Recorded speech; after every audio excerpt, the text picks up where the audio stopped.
मान्य सदस्यहरूलाई मैले फेरि पनि मेरो यहाँहरूले राखेको विषयमा मेरो ध्यान आकर्षण भएको छ।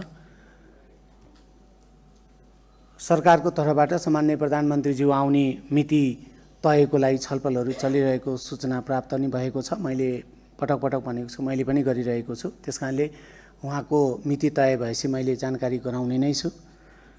म सकेसम्म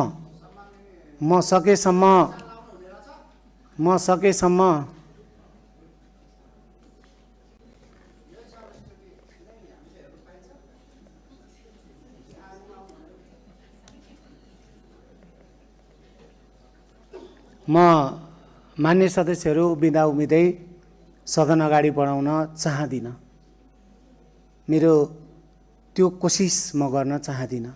त्यसकारणले म मान्य सदस्यहरूलाई फेरि पनि अनुरोध गर्छु, यहाँहरू बस्नुहोस्, हामीले सदन सुचारू गर्नुपर्छ।